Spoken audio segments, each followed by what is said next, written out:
दमोह जिला कलेक्टर ने कहा कि खाद की स्थिति पर निगरानी रखी जा रही है। सोशल मीडिया सहित अन्य प्लेटफॉर्म पर जानकारी उपलब्ध कराई जा रही है। जहां खाद खत्म हो जाता है वहां फिर से खाद उपलब्ध कराई जाती है। प्रिय किसान भाइयों और बहनों, आप सभी को मेरा नमस्कार। जैसा कि आप जानते हैं कि लगातार अभी इस समय आप लोगों का बोनी का समय है और लगातार जो है जिला प्रशासन जो है खाद वितरण करा रहा है। ये हो सकता है कि कई जगहों पे लाइनें लग रही हो, लेकिन खाद की कहीं पर भी कोई कमी नहीं है और खाद की आपूर्ति भी रेगुलरली सरकार के माध्यम से हो रही है। इसीलिए पहली बात मैं कहना चाहता हूं कि किसान भाई बहन बिल्कुल निश्चिंत रहें। उनको खाद को लेकर के किसी प्रकार की समस्या का सामना नहीं करना पड़ेगा। बस मेरी आपसे गुजारिश इतनी सी कि आप पैनिक ना हो, एकदम चिंतित ना हो।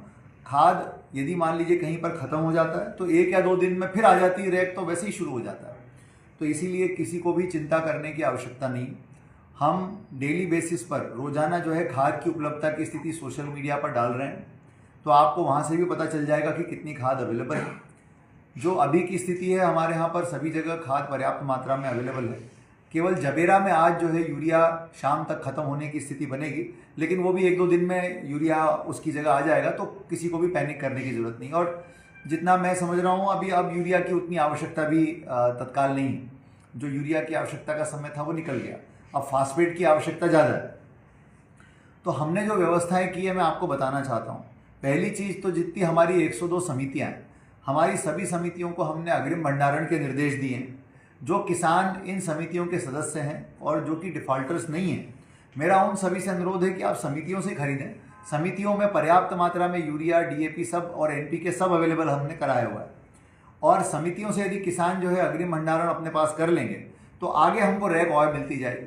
तो जितने किसान समितियों के सदस्य हैं, कृपा करके वो समितियों में जाएं और समितियों से इसको जरूर उर्वरक लेने का कष्ट करें। दूसरी चीज़, जो किसान ऐसे हैं जो समितियों के सदस्य नहीं बने, तो मेरा अनुरोध उन सबसे, हम अभियान चला रहे हैं इसके लिए कि किसान समितियों के सदस्य बने।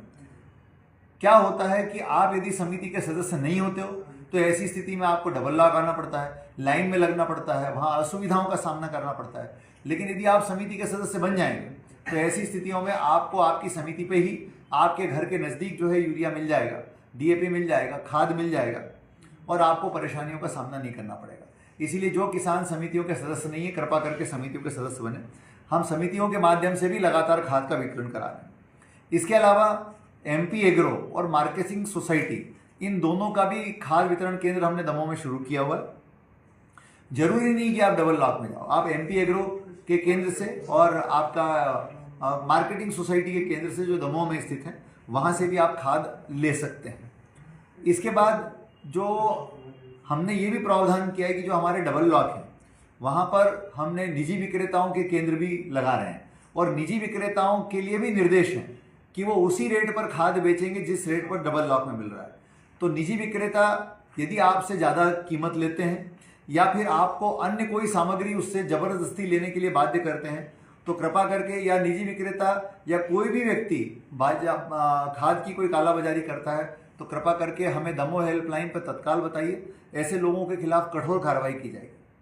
तो जो डबल लॉक है वहाँ पर हमारे 3 काउंटर चलते हैं, निजी विक्रेता का भी 1 काउंटर चलता है। इस प्रकार से डबल लॉक में हमारे 4 काउंटर रेगुलरली चल रहे हैं और आगे भी लगातार चलते रहेंगे। तो मेरा कहने का तात्पर्य है कि किसी प्रकार से जिले में न खाद की कमी है और न आने दी जाएगी। ये हो सकता है कि 1 या 2 दिन आपको इंतजार करना पड़े यदि खाद खत्म हो जाती है, लेकिन वो 1-2 दिन के बाद खाद वापस आ जाती है। अगली बात इंपॉर्टेंट ये है नैनो उर्वरकों की। ये सही है कि नैनो उर्वरक लेना स्वैच्छिक है, लेकिन मेरा आप लोगों से अनुरोध है कि पिछले साल जिन किसानों ने नैनो उर्वरक लिए उनके परिणाम बहुत अच्छे आए हैं और ये जो है आपकी मिट्टी के लिए भी अच्छे हैं, उर्वरकता के लिए भी अच्छे हैं, उत्पादकता के लिए भी अच्छे हैं।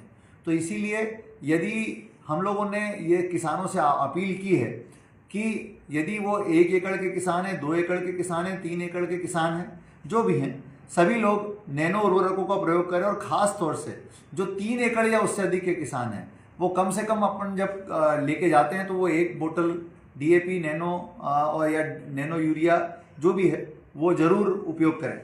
इसके अलावा जैसा मैंने पहले भी आप लोगों को कई बार अपने वीडियोस के माध्यम से बताया है कि पूरे विश्व में डीएपी की शॉर्टेज है, डीएपी की कमी है, क्योंकि ये हम इंपोर्ट करते हैं, इसको हम विदेशों से आयात करते हैं। उसके विकल्प के रूप में हमारे पास एनपीके भरपूर उपलब्ध है, पर्याप्त मात्रा में उपलब्ध है। इसीलिए मेरा आप लोगों से अनुरोध है कि अधिकतम एनपीके का प्रयोग करें और डीएपी का एक हमारे दिमाग में एक मनोवैज्ञानिक छवि बनी हुई कि डीएपी अच्छा है, लेकिन एनपीके में भी वही फॉस्फेट है, वही सब कुछ है जो कि डीएपी में अवेलेबल है। इसीलिए अधिकतम आप एनपीके का उपयोग करेंगे तो पर्याप्त मात्रा में उपलब्ध भी है और आपको किसी प्रकार की दिक्कत ना होगी। तो इस प्रकार से ये हमारी पूरी व्यवस्था है। मैं चाहूँगा कि आप सब इसमें सहयोग करें। हमारे किसान संगठन के सभी साथी भी इसमें सहयोग लगातार कर रहे हैं। मैं उनके प्रति बहुत आभार व्यक्त करता हूँ। धन्यवाद।